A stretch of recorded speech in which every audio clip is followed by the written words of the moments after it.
Hello, everyone, and welcome. It's time for the Tech Informist. This episode of the Tech Informist was recorded on Friday, April 17th, 2015. Hello, and thank you for tuning in to the Tech Informist. This is episode, I want to say 59. And if this is your first time listening or watching, you may be wondering just what the Tech Informist is. The Tech Informist is a show intended to help inform and educate listeners such as yourself about the latest news we find interesting in the world of technology with lively and entertaining commentary and, all of that jazz. I have my own little sayings. It's funny because I like when other people, hop on that bandwagon a little bit, and it's really great. So, but I just want to thank you all. My name is JJ Hammond, and I am joined today by one of the most optimistically awesome people I know, and that's Brad Whiteside. Hello and good morning, sir. How are you doing? Hello, JJ. Allons-y. And I'll leave our listeners to figure out what allons-y means. Yeah, I don't know. No, ¿cómo está? No. So anyway, so where people can find us, you can visit the Tech Informist at www.thetechinformist.com/live to watch and join the live chat. Hello, live chat. Hi, everybody that's in the live chat. Thank you all for tuning in. We're super excited to have you here. We really appreciate you giving a crap about the show, period. Email us at contact@thetechinformist.com. You can find us on Twitter at TechInformist, Facebook, Google+, Instagram. Do you use iTunes or Stitcher or any other podcasting service that allows you to give feedback? Well, we would appreciate if you took out a few minutes of your time to rate and review the show. We would really appreciate that. So thanks in advance. And it is Tombstone Friday, so I'm going to leave you all with this. Well, I suppose the weight was more than he could bear. My hypocrisy knows no bounds. So that's Tombstone Friday. That's referencing Tombstone, the movie. It's a Western I think all of you would enjoy. If you don't, then you can suck it.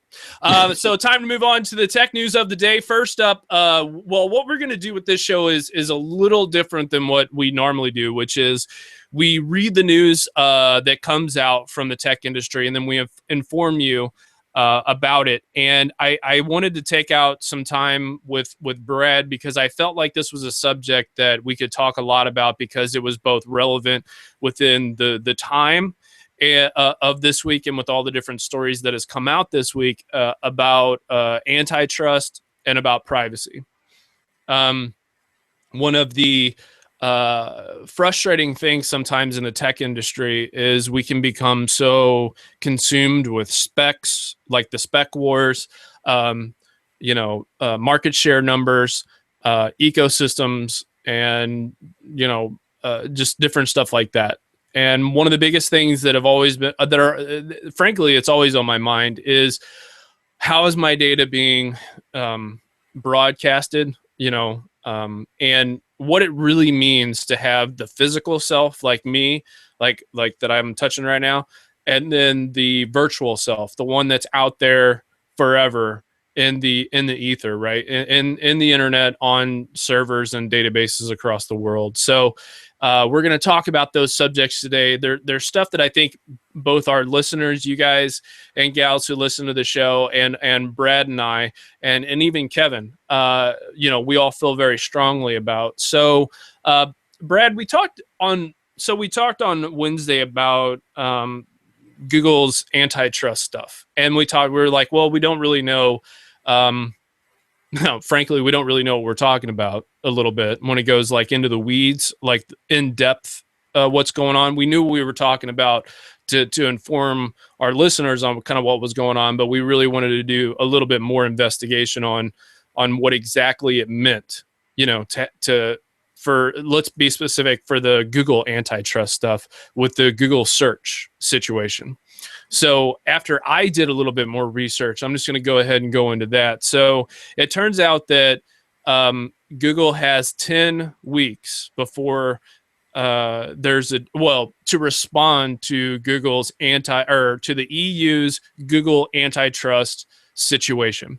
Now, what was happening was Google was in those markets, supposedly in the US as well, showing search results for people who were using the Google search engine when they were doing related searches on, say, trying to buy stuff or finding, air traffic tickets, whatever, that sort of thing, that Google was displaying their own results as opposed to giving just a search query, just the top selection. Right now, Brad, I don't know if you knew this or not, but for the longest time, Google was doing this thing where you could pay to be moved up in the Right. Yeah. search query. I remember going to a class, I want to say back in 2006, maybe 2007, where there was a direct line to where you could figure out what search criteria to fill in, and your search would be populated better, and they call that SEO, right? So search engine optimization. And companies are doing that to this day. So it's a little weird for me that the EU is popping in.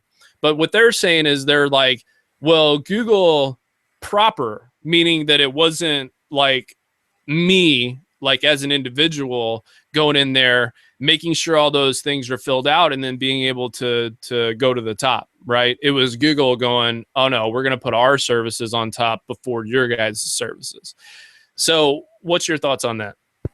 Well, I feel like the reason that the European Union is saying this is because they feel like it does harm to their customers. It only gives them one option, especially if you're looking for a quick search and you're just not, you have the time to scroll down the page a little or, go a little further in the search. And this sort of rings true as to why Microsoft had an antitrust suit in EU because they only had their web browser bundled with Windows, and there was supposed to be, it was like the only one. It was supposed to be one and another, and because they only had the one, once again, the EU felt that hurt the customer. They only had the one choice, if especially if they don't know a lot about tech. So I feel like I see where Google's coming from because, I mean, like we said earlier, why on earth would they put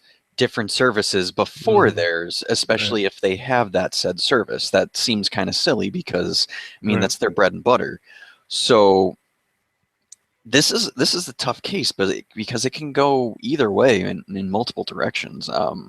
I just feel like the main reason is that they feel that it harms the customer, and that's why they're laying down the law and diving into this, and we'll see where it goes from there.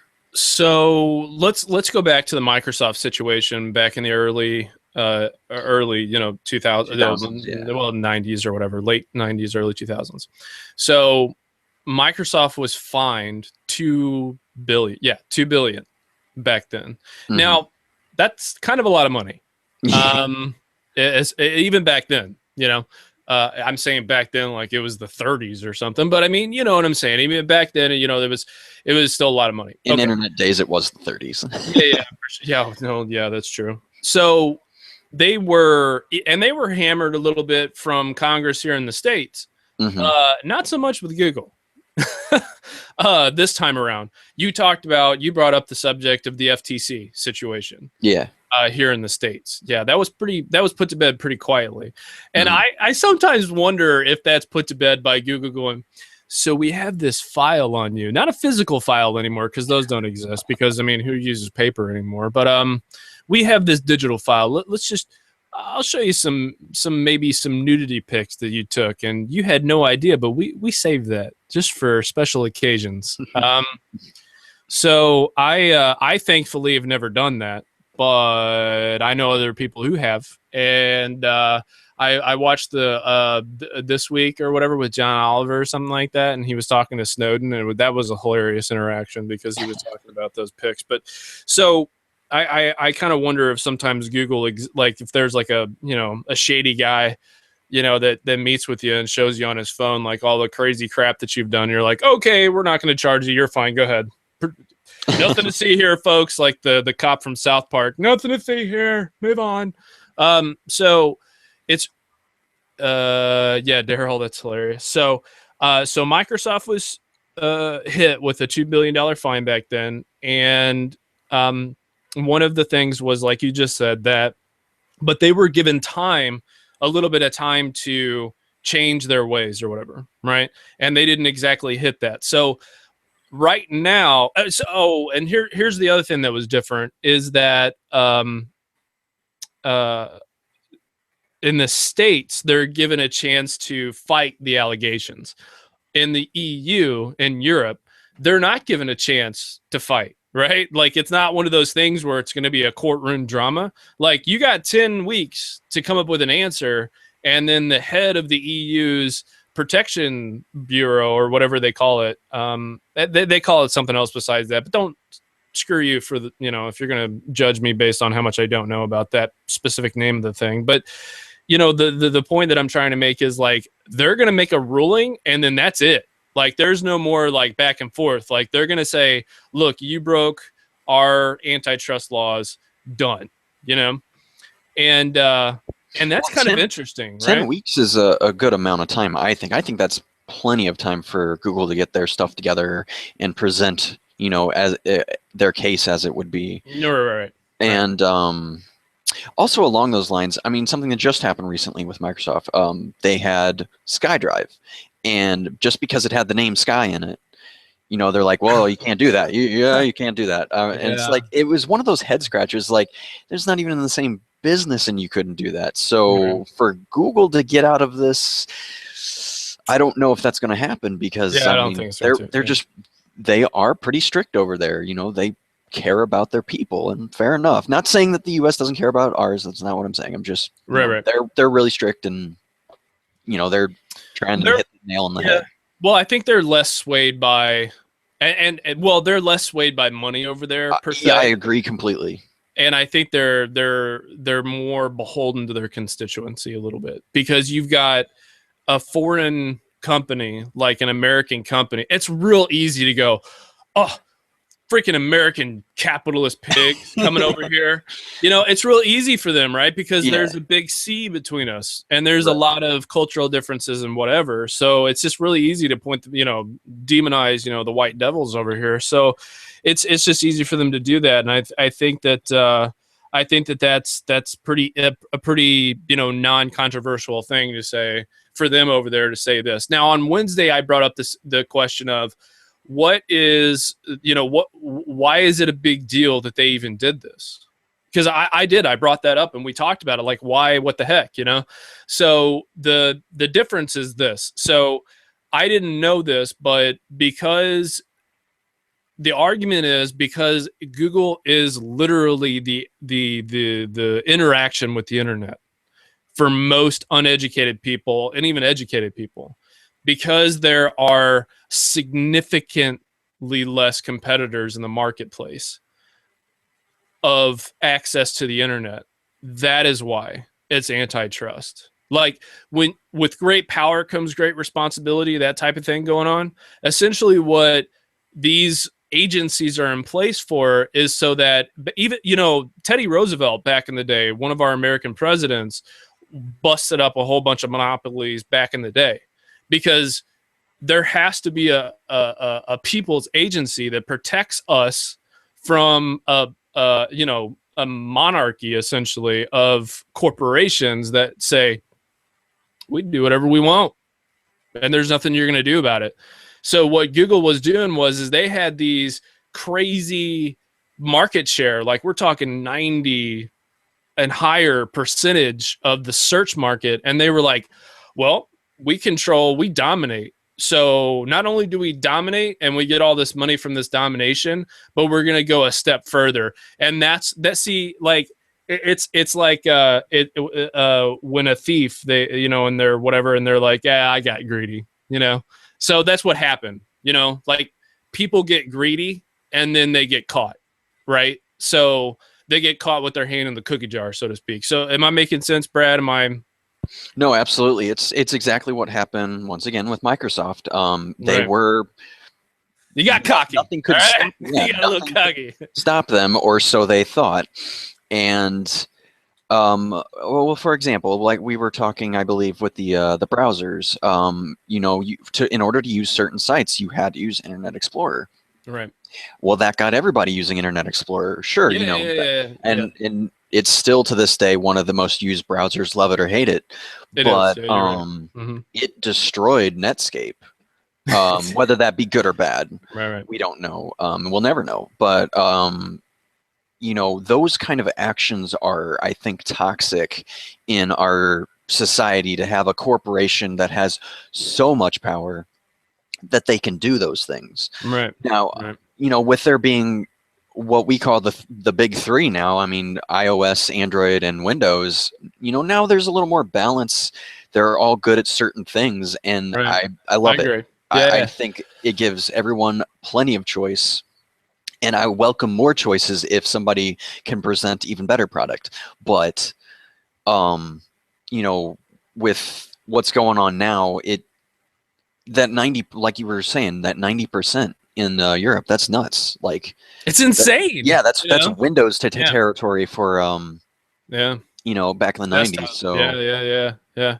Well, and even more so with like the desktop situation. I mean, that's why. So let me just say this. I'm not going to talk about politics because that's not what we do here. But I like the fact that there is some agency that's protecting me, even though they don't know who I am, what I do right, on a daily exactly. basis, and where I'm from. You know, I'm just person X. Like, they give a crap that I have a choice in the marketplace. Yes. And you know, a profit motive in capitalist society, I'm really glad that there is something that could be said for from a government agency that actually is looking out for me on that end, right? Does that make sense? Like Exactly. because what if they weren't there? Then Microsoft would have been this monolithic evil corporation. They, You know what yeah, I'm saying? they would be the evil still. I mean, Yeah. nothing would have. I mean, they wouldn't have changed to be the better corporation that they are now. They would Right. be the evil corporation that everybody still hates, but has to use because there's nothing else. Right. I mean, look, what would have happened if Microsoft didn't bail out Apple? Right. That's a whole nother conversation. But No, that's I good. mean, what Yeah. happens then? Right. Like, they would have been the monopoly. Nothing would have stopped them. I mean, Google would have came in, they would have bought out Google, and Google would have been their service. Right. I believe. Right. But Well, yeah, and there's different trajectories. So like I wanted to highlight what you just said, which is there's choice now. You know? yeah, I mean, you know, even if the choices aren't exactly awesome per se, there's still choice. I mean, that's really important, you know, because once you have these huge institutions, I mean, that it goes back to the financial crisis here in the United States, these huge institutions, and then say if they fail or they just want to make a change, there's nothing that the normal person can do about it. And I think that that's scary as all hell. yeah, So having these watch agencies actually, go, hey, you're not going to be a dick. That's a good thing, you know? And so to get back on something else, what we talked about on Wednesday that I'm going to bring over, which is iOS and Apple and all that kind of jazz. Because I don't know if you remember me talking about on Wednesday when I was like, if Android and Google is going to be smacked for a minute, maybe iOS and all that other kind of stuff, because they're not open, right? They're not, right. that sort of thing. So they're not punishing government agencies around the world, are not punishing these companies for being big, right? They're not doing that at all. They're just saying, because you were big and you decided to take more and crush, like literally crush everyone else with your power, we're going to hit you for that. Yeah, you know? you took 4 cookies instead of 1. Yeah. You're being a little crazy, so we got to rein that in a little bit.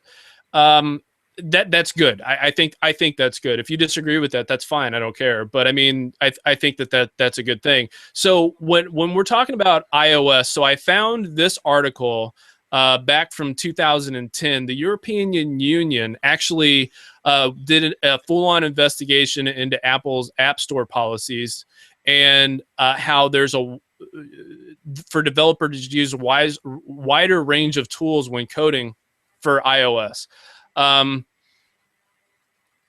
At the time, there was a deal into how consumers could use the SDK. And so this actually spurred more development choices on iOS. And I don't remember ever hearing about this story. I don't either. That's strange. Yeah, it's super crazy. It's going to be in the show notes. I suggest everybody read it. But not only with this, but there was also an antitrust deal about iBooks. Now, many of you heard about this story because of there was conflicting things, and it's tough. It's kind of like the music industry. We've commoditized, that the entertainment, right? And that's really tough because America is the entertainment capital of the world, so that's like a huge business model for America, period, so what iOS was doing was trying to drop books to like $9.99, and then everybody was like, what are you doing, because those were normally selling for a little bit more than that. What the heck, so there was some situations from book dealers, from brick and mortar stores, and this whole conflict. So I have a link in the show notes about this. This was back, this was actually in February 2015, but there was some more investigation on exactly what was going on. So to my surprise, there has been investigations several times and publications about how Apple is being monitored with their different their hands, everywhere, right? With music, with books, with the not the physical copy of books, of course, but the digital copy of books, and what how they're trying to skew the market, right? Like, oh well, if you want to put your books on, on Apple, on iOS, you need to pay the piper. You know what I'm saying? And you need to make sure that your books come in at a certain price. And that's kind of interesting that they can make those negotiations. I'm not saying that they shouldn't be able to, but when you have a significant market share here in the United States, again, it speaks to this, the motive of now you have control. What do you do with that control when you have it? You know what I'm saying? So Brad, what's your thoughts on the Apple version of this? I mean, it's the same thing, but I guess I don't know. Like having all that power, and like you said, what are you going to do with it? Mm-hmm. Well, Apple's kind of chosen, I guess, to be the better guy at this point, especially with all. So, two of these three companies have had different leadership changes in the past couple of years, and I think in a way that has brought them like out of the 90s and out of that toxic environment that they used to be in, and made them better.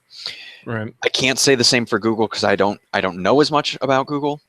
Mm-hmm. I don't think they've changed leadership since they've been a company. Yeah, they have a couple of times, but it's not. It hasn't been a crazy change. Like they bounce around from like their engineers and stuff, but they're not very as open as Google is about sharing everybody else's information. They're not very open about sharing their own, Right.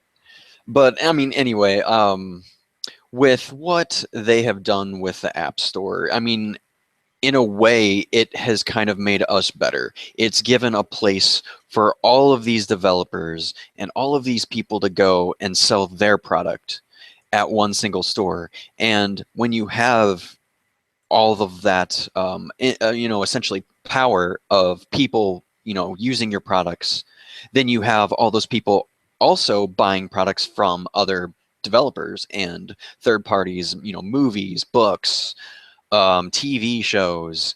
And so in a way, it's good for everyone. Mm-hmm. And, Apple's not the only one doing this. Google Play does this. Microsoft's Windows Store does this. And for, it's a good place for people to go to get entertainment. And that's awesome.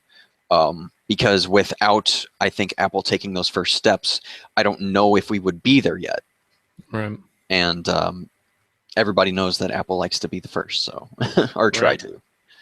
Until you said that, I actually didn't know, and Daryl pointed out. Thank you again, Daryl. Always a big fan of how Microsoft gave Apple some money. Turns out that that came back to bite him a little bit. Yes, it did. Yeah, it was. Yeah. It's funny because I don't know if they would have bailed him out, knowing what we all know in 2015. I don't know if they would have still done that. Right.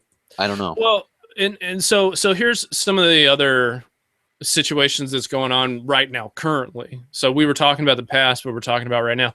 Right now, the EU watchdog agency is looking into Android, and Microsoft really isn't like waiting on the sidelines because they know that they have to like play ball here. iOS, not so much. I think they can give a crap because they see their profit margins doing great. Based off of how many people, not only in the States, but, people of wealth buying their products and all this sort of thing. Their hardware, and that's where they make, the majority of their profit margins. But Microsoft really isn't waiting. So they're talking with Cyanogen.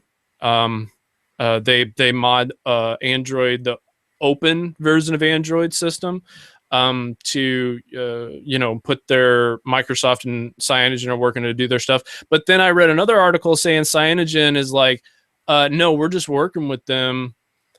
We're not actually going to preload this stuff. We're gonna say, here's, you're going to get a prompt, and if you want to use it, awesome. If you don't, sure, but you can delete. Which, by the way, bloatware that you can't delete on Android still drives me nuts. Yeah, every that's a single moment of every single day. huge negative.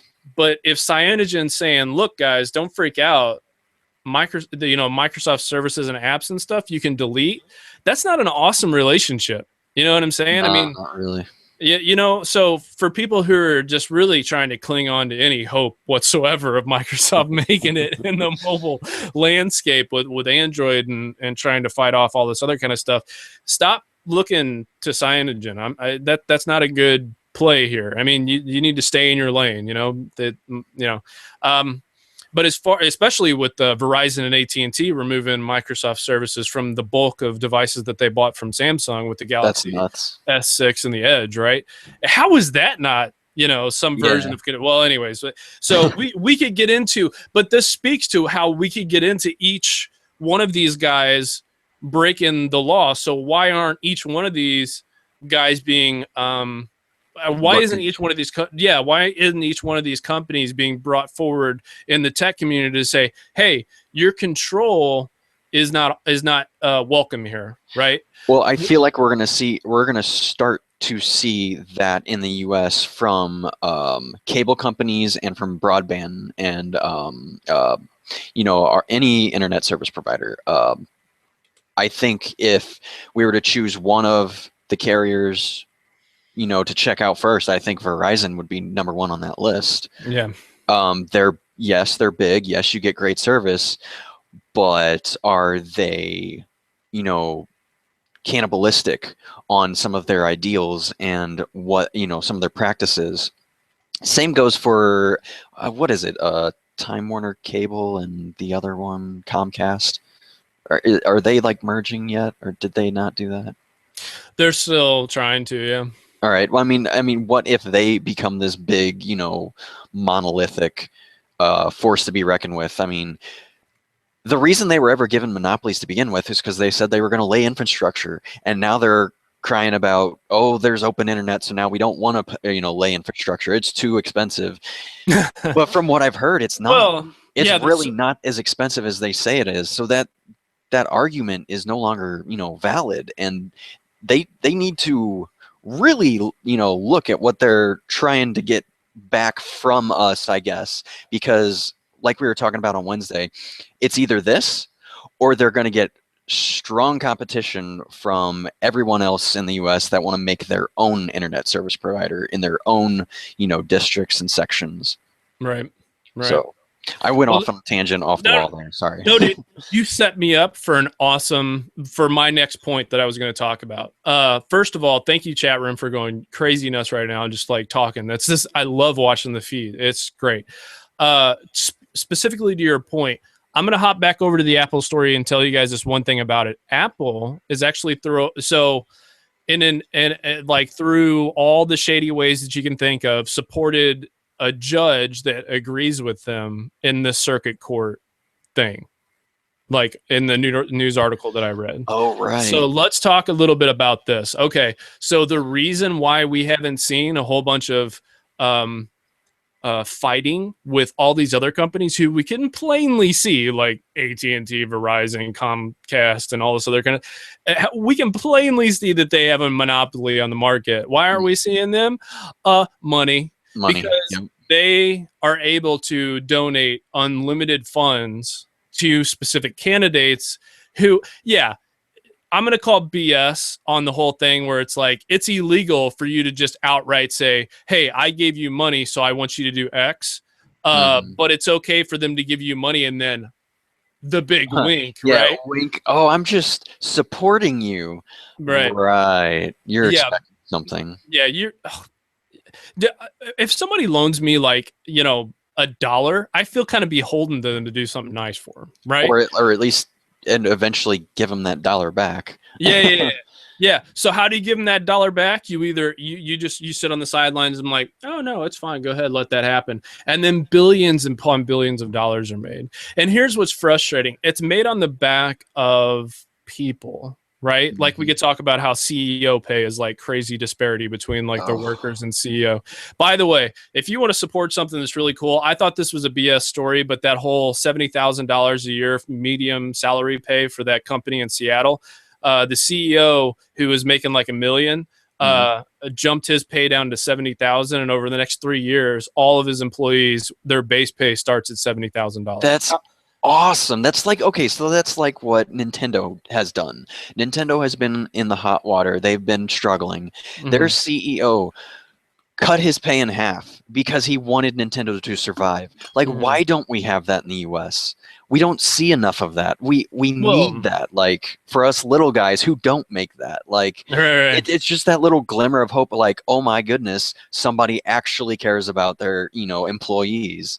Right. I mean, that's amazing. I didn't know that. That was really dope. Yeah, it's I want to say, oh crap, it's a financial company or something like that. It's out of Seattle. If you do a search for it, you'll find it. But anyway, so I don't want to. I'm sure our chat room could pop it in there for us. But so this person did this. This is awesome. We should support more stuff like this. And why we should all care about this sort of thing is it allows for us to have some more transparency. Not only because if it, like we were talking about before, if it wasn't for these government agencies in other countries pointing this stuff out, I would just go on my daily life and say, okay, Windows or Apple or Google or Microsoft, that's just the way things roll. I'm if they shut me down or if they use me and abuse me or whatever, there's nothing I can do about it because I have no way to fight back, right? Because I don't make that kind of money, or I don't have enough pool with my representatives and my districts or whatever, or I don't have enough to say, tell a whole bunch of people to go to a competitor service because I don't know those things existed, right?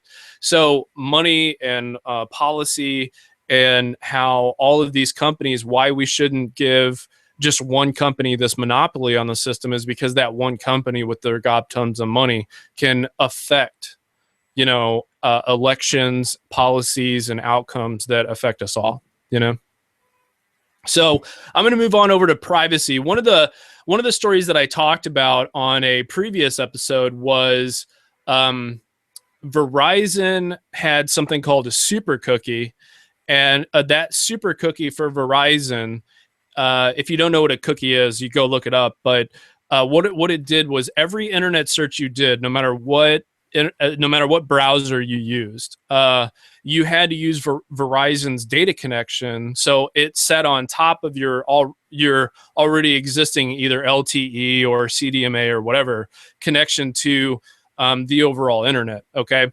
And what it did was, for Verizon, it allowed it to track you all the time. And that cookie couldn't be deleted. And it allowed them to amass massive amounts of information on your search and your internet activity. Did you know this, Brad?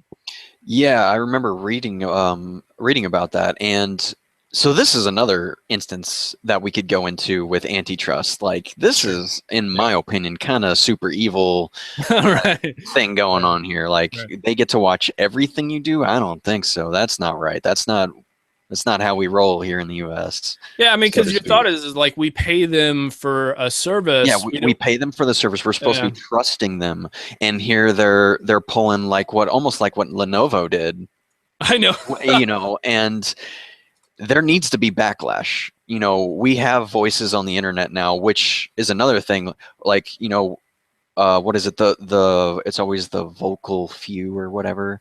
I mean, Mhm. they get the point across, and then people start looking at them. They're like, wait a second, these guys are right. We need to check this out. This isn't right.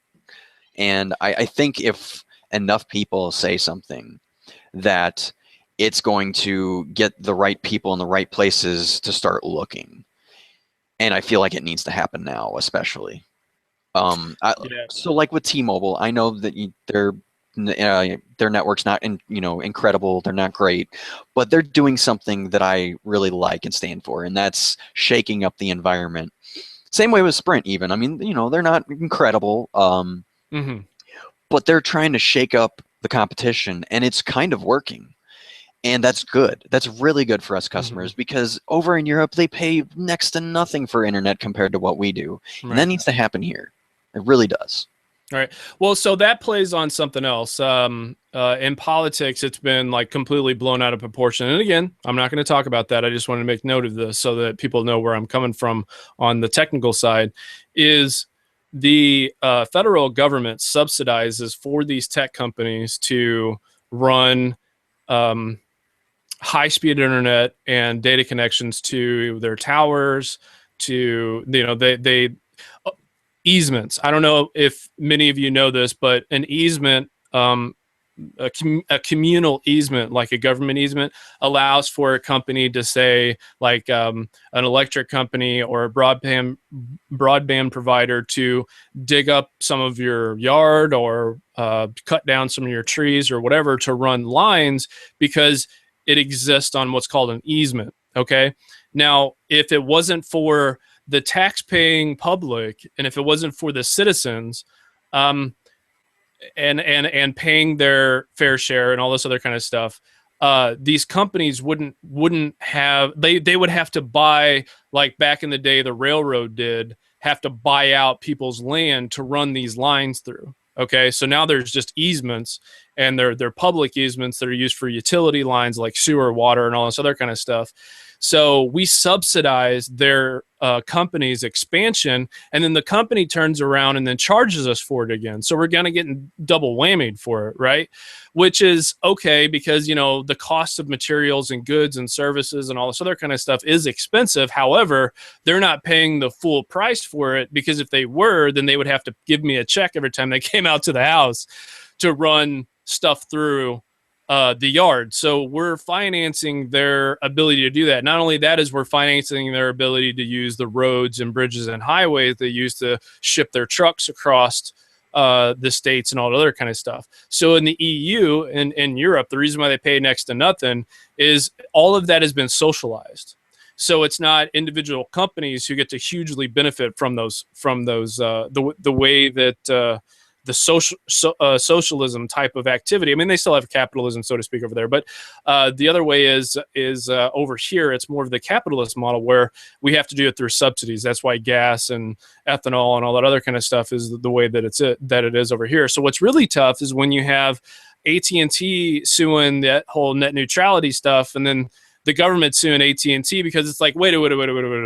So you're saying that you're not going to extend this stuff that we already gave you the money for, because of this ruling that you shouldn't, gouge customers and all this other kind of stuff. That's not how this works. You know what I'm saying?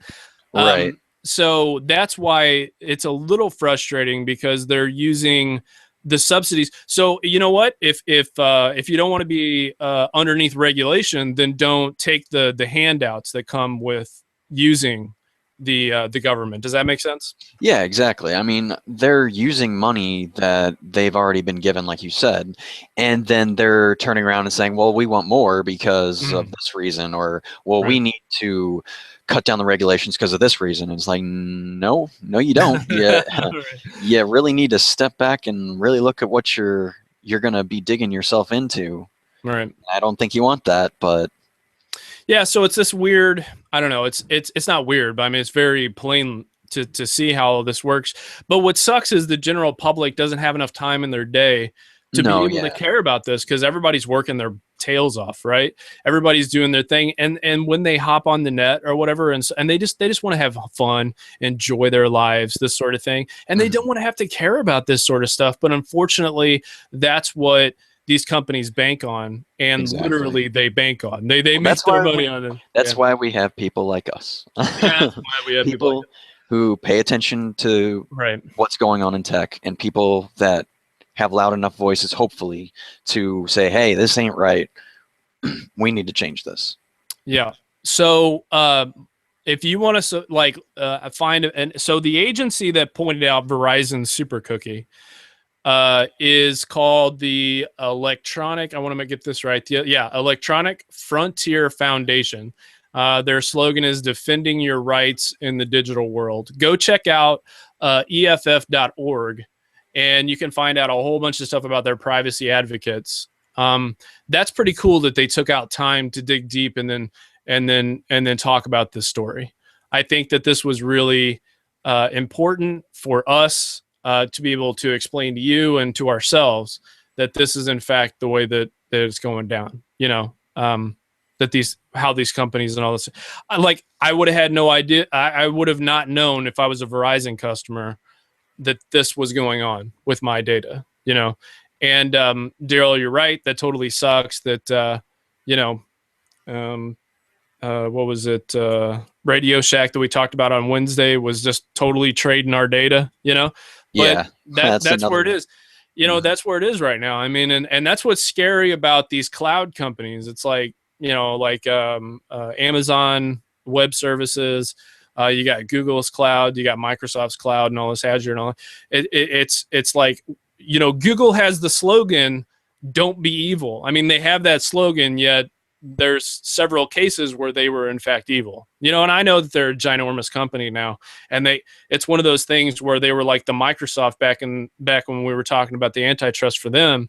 Where they had a bunch of different departments doing their own things, but y'all got to be accountable for that sort of stuff, and that's what the tough thing is. You can't have your CEO going to every department going, "Are you being evil today? Are you being evil today? Are you being evil today?" No, what is our bottom line? What are we looking at? And that sort of thing, and then moving on to the next thing. So it's going to be interesting to see how all of this plays out over the next couple of years, because I think Google's got that 10-week period to where they can respond. So we're not going to hear anything for I don't know how many months is that? What, 2.5 months or something? So it's going to be like May, June, July-ish before we find out what's going on there. Right. We already know kind of an internal memo of what's going down there, of how they plan on fighting it. They plan on fighting it the same way that Intel and Microsoft did.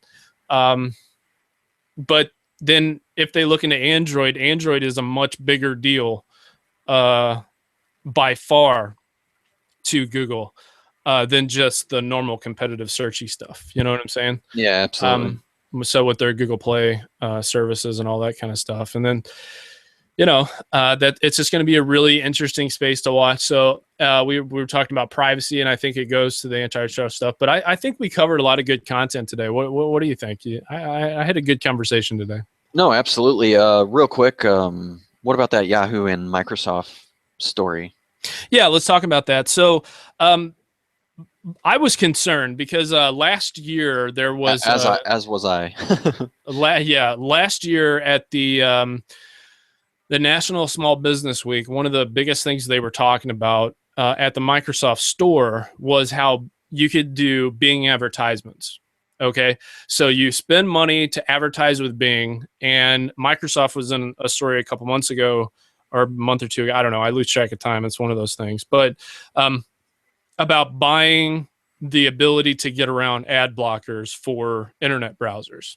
Okay, browser extensions, like on Firefox, that sort of thing. I think AdWorks was the name of it, or ad blocker. So what they were doing was Bing was selling ads, and in their pamphlet material, they were saying that Bing and Yahoo with asterisks next to it were able to get X% of the market share for internet traffic. And I always thought that was a little weird, because I was like, it's not necessarily Bing, because if people don't know they're using Bing and they think they're using Yahoo, that's kind of disingenuous. From just a purely, I'm on the sidelines, if you're telling me this, that's kind of weird, right? Well, most people don't know that Siri is Bing now. Sure. And that's yeah, but it doesn't say it in that aspect. Yeah, but it doesn't say, but Siri doesn't show you advertisements. Okay, fair enough. But so and they're not trying to market that for that sort of thing. Anyways, right. So this was a big deal, because many of you, if you didn't know this, Yahoo is kind of the default search engine for Mozilla Firefox, which I love, by the way. I'm a huge fan of Firefox. Man, this thing is good. Me too. And I think it works really good on Android devices as well as Windows machines. It's open source. They've been through a lot of PR stuff over the last couple of years, but I think that they've taken care of that, so that's nice. So let's see. When you do a search in Firefox and on Yahoo and on Bing, all of that is Microsoft's search engines. The reason why Microsoft's deal with Yahoo is a huge thing is because Yahoo's the homepage for a lot of people who use and browse the internet. Yeah, lots of customers. Lots of customers. The other thing is from the whole selling ads and for data mining and all that kind of jazz. Mm-hmm. So this was a huge deal. Now, they were able to score Microsoft and Yahoo. It was a little scary for a minute, because they had to extend their talks, kind of like it was a nuclear arms deal, by the way. But but they extended their talks, but they did come out with an agreement, and it does work well for Yahoo. I don't know if it works so well with Microsoft. So what's your thoughts on it? Well, I can only picture Satya Nadella walking into a boardroom and be like, "All right, what do you guys want? All right, let's do it." I don't have time to screw around. So what do you want? Let's make it happen. I'll see you later. I got to get on my private jet and fly back to Redmond. Yeah. This was really important, especially with the numbers that just came out. Bing has hit 20% market share in the search world. That's incredible, with something like Google right next to them. And I know Google doesn't like that, because that's where another part where they make their money is their advertisements, and I get that. But I think, once again, we go back to that, where customers need choices, and this is another choice. I mean, I understand that if you want to use Yahoo and you think it's Yahoo, that maybe they just might have to put something in there like Yahoo powered by Bing or something, so the customer knows. I feel like that would be a nice compromise. But regardless, I still feel like the customer, if they're on Yahoo's site, they're going to use that search bar regardless of almost, whoever the search engine is, especially the older generation.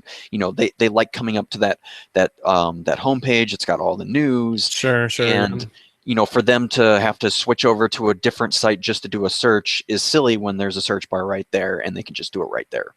Right. But now, to your point, I do believe that it would be nice for them to know and inform them, hey, Yahoo powered by Bing or something like that.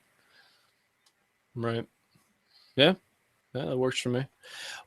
So I don't know if you have an app and entertainment pick. You can take one. Sort of. Sure. Okay. So only because it's like Star Wars weekend and whatnot. Yeah. Well, wait. Before you move into that, let's go ahead and wrap all this up. For sure. So just to be clear, I don't have any iOS devices. So I have Android and Windows. I don't know what those people who use those products have on their iPads or their desktops or whatever to do like searches and stuff. I would think Chrome for the most part and Safari, but I don't know what their habits are like. I only know what kind of my own habits are like. my fiance uses iOS frequently, and Oh, okay. most of the people that she serves when she's working, they use iOS. So what I've come to find out is they don't really tend to go search for a different browser. It's kind of like the Microsoft situation. They just use Safari because it's there and it works. Okay. And it All just right. like with Internet Explorer, it's there, it works for the most part. So, what's the default search engine for iOS? Is it Safari. no? I mean, oh, I'm sorry. I'm sorry. I'm sorry. It's Bing. Is it? Yes, Okay. it's Bing. Wow. I'll be darned. Yeah, back I want to say 3 years ago when they switched over from, it was the 4 to 4S, and they were having a big fight with Google. They're like, all right, we're dropping you and we're taking Bing now. And they've Nice. been that way ever since. So Nice. I like that. That's good. yeah. I mean, because I'm a Microsoft fan. Well, But yeah, we're a little partial. yeah.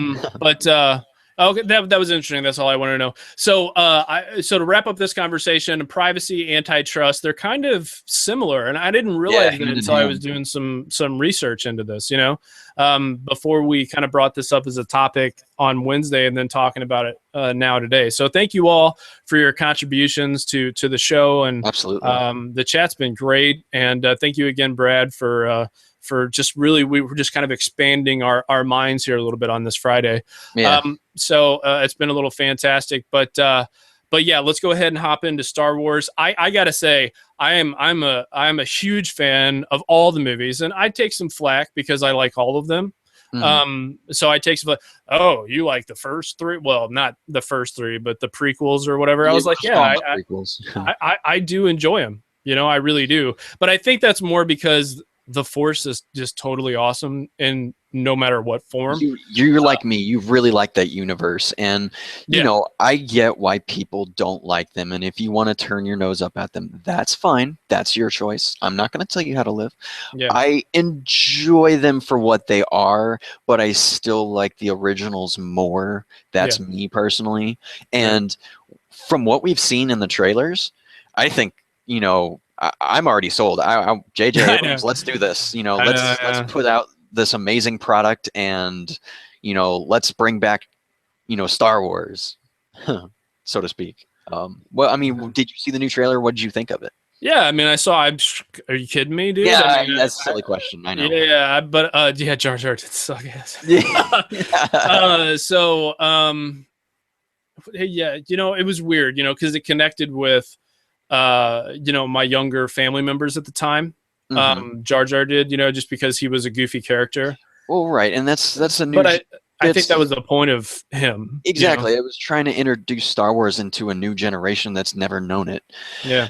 So I watched it real quick to answer your question. So I watched it, and it was really strange because I'm seeing these characters, and I kind of wish that they didn't show some of their main characters, like just did more of showing me what this world was going to look like without the characters, because I kind of generate in my mind these preconceived notions of who I want these characters to be in my head, and then I'm disappointed. Like if you're gonna if you find out that there's a book series and then a movie about the book series, you should watch the movies first and then read the book second. You shouldn't do it the flip side. And what's happening is I feel like I'm kind of reading the books first, and I'm already kind of like having these characters in my mind and like how I want them to be.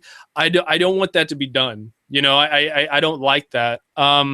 So that's kind of tough for me, but then I watch it and I'm like, crap. I'm obsessed with this already, and I haven't even watched it. I think that it's cool that they brought back. Well, go ahead. I'll let you. Well, I've always been cautiously optimistic about. Really? That's surprising. About 7, because you're cautiously optimistic all the time, Brad. Yeah, I am. Just because of what has been done, in the past with the prequels. Some, like a lot of people said, they just don't like them for various reasons, and won't get into that. If you want to get into that, go check out Red Letter Media, and you will not be disappointed, especially if you really, really do not like the prequels. Anyway, and ever since these 2 trailers have come out, with each trailer, it's just getting me more and more excited. And that's what teasers do. They just tease you like, yeah, we got something for you. And when they just drop that big trailer, probably this summer during a blockbuster, I'm sure, and everybody will pay for that blockbuster to go see said trailer, or you could just wait and it'll be on the internet. I think that'll be kind of the defining moment of, okay, this is going to be cool. What do you think? Yeah, I mean, I think that Star Wars, for better or for worse, is always going to be just this wonderful universe of that inspires generations, you know, of science and science fiction and all this other kind of stuff. And I think, you know, with each trailer that comes out, we're going to find out, we're going to start piecing together a little bit of the storyline. And one of the greatest things about the original movies is, and this rings true for Interstellar and stuff that you watch. What sucks when you're watching a science fiction or even a fantasy story, you have to be able to strip out all of the shebang and then enjoy the storyline. And the original Star Wars, like the episode, I guess, what is that, 4, 5, and 6, the storyline was amazing. And then on top of that, you had these amazing graphics for like the 70s or whenever they came out. Yeah, that were amazing for the time.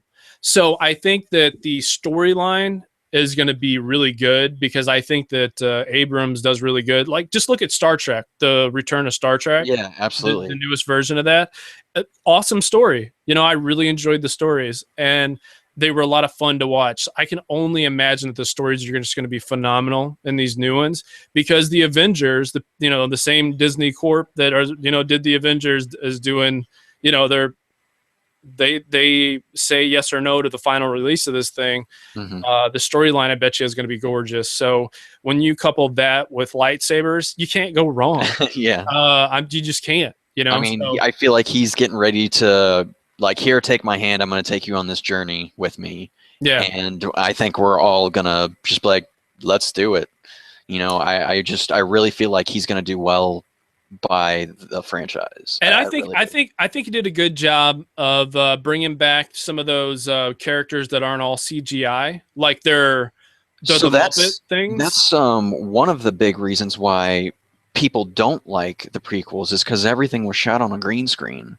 Yeah. But then you have somebody like Christopher Nolan with Interstellar, or J.J. Abrams, and they have these elaborate sets, and like, oh yeah, like Red Letter Media says, you might not know, but your brain does, that it's real or not real. And if you have that disconnect, it disconnects you from the story too. They say that in the special features for Star Trek, when it came back, like they did the reboot, when they're walking through the underbelly of engineering department, like, that is all real, and you're looking at that going, oh my gosh, this is a monolithic structure. Yeah. Lost is another example. They did all of that stuff in these huge rooms. Yeah, you're right. Your brain does know the difference. And there was like studies of people go way off the deep end with this stuff. But yeah, I think that a combination of that real life, monolithic, huge deals plus CGI is the way to go. Well, and CGI was always meant to enhance, not take over. Exactly. So I said something on Twitter, and then I think people misunderstood what I said. I liked the series Marco Polo on Netflix. I thought it was a great series. I haven't checked that out. Or is, rather, because it exists. I'm not going to say it was. And then it's going to be coming out with the second season.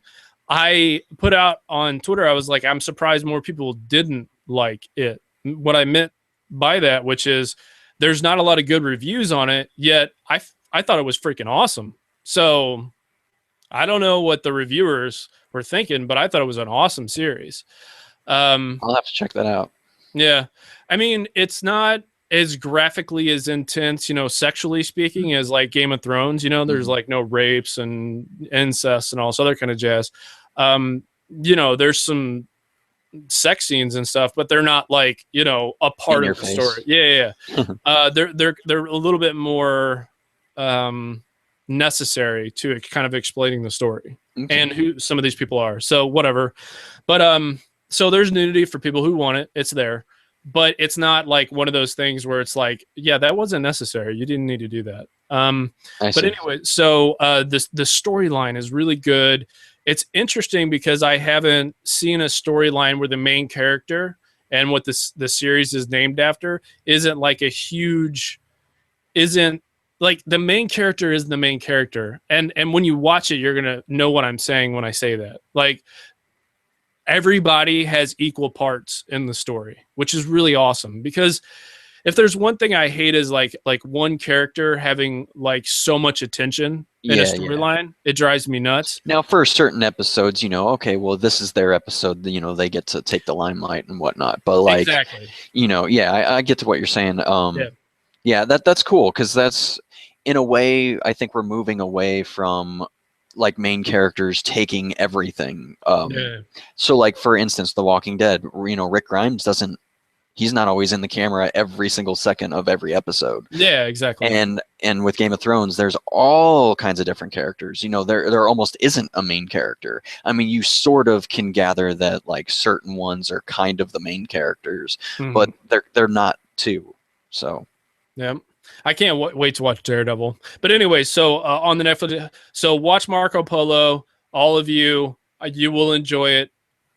I can't say I promise, but you'll enjoy it. Okay, you'll just enjoy it. So, anyways, we're way over time. Yeah.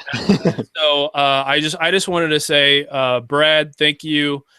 Chat room, you know, and people who listen to this show later, I have so enjoyed being able to talk to you guys, and from the bottom of my heart, I really appreciate it. Today was fun. So with that, this is the end of the episode. Time to talk about how you can help. Okay, so people who listen to the show, contact at thetechinformist.com. Email the show. Tell us what you think. Give us some guests or who you want, what you want us to talk about. So that does it for another episode of The Tech Informist. We would like to thank all of you, our listeners and viewers. We truly appreciate it. Thank you to all those who joined in the chat room. So from everyone here at The Tech Informist, consider yourself informed. And until next time, we are out. See ya.